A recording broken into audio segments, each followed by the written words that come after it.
coming back to this. Let me talk about the other Eastern Conference series here, because it involves that guy who's the best player in the world. But the Celtics have been unbelievable defensively containing Giannis for the first 2 games of the series. He's missed 15 shots in each. On any shot outside of 5 feet, he's shooting just 20%. The 2 primary culprits that have made his life miserable have been Al Horford and Grant Williams. They've held him to 32 points on 37 shots in the 2 games of this series, and it's not been any easier at the line for Giannis. He's back to that trouble again. He's shooting just 55% from the line in this series. In the regular season, he shot 72% from the line. And, you know, J.J. Redick made an excellent point here yesterday. Zach, I'll start with you again on this.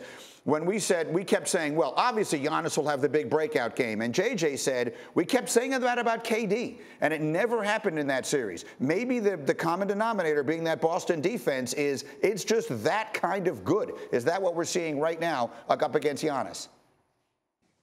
It could be. The breakout game against Boston, the definition of that could just be different than the breakout game against the Bulls in the first round or something like that. Right. The Celtics they've been by far the best defense in the league for 4 months now, 5 months. They have a ton of guys to throw at Giannis. And to me, we can focus on Giannis shooting percentages and all that. He's still by far the best player on the floor in the first 2 games overall. But to me, the stat of the game from game 2 was Milwaukee getting 18 three-point attempts. That's it.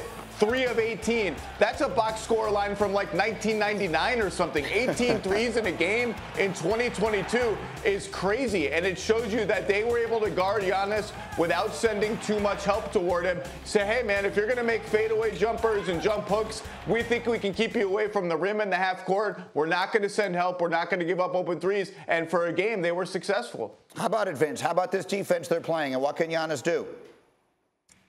They're playing great defense and trying to frustrate him and get to his head and get into his body. There's 2 things I want to say. One, I think if you look at that highlight package, a lot of settling when you're not making shots. Get close to the rim, get to your jump hook. Yes, Grant Williams playing great defense. But another thing, on his free throw and his jump shot, I'm seeing those bad habits, those old habits creep back in, meaning when Giannis shoots the shot, he tends to tilt that head back, which always makes his shot short. And I saw a lot of that at the free throw line and at the three-point line. Yes, there's a lot of frustration and just trying to figure out how to get the ball in the basket. And sometimes when you're getting rid of an old habit, when you need a bucket, you go back to that old habit sometimes until it becomes a natural habit. So those are the 2 things that I'm watching for him, because I'm looking at him shoot threes when he's wide open. I'm like, okay, take a couple of dribbles, get to your mid-range. Take a couple of get to your jump hook. Nobody can stop you and get fouled and continue to get to the free throw line. But if that bad habit and you're missing shots, you tend to see yourself missing shots, that happens. That's excellent insight there. Seth, through a coach's eyes, I can't help but wonder,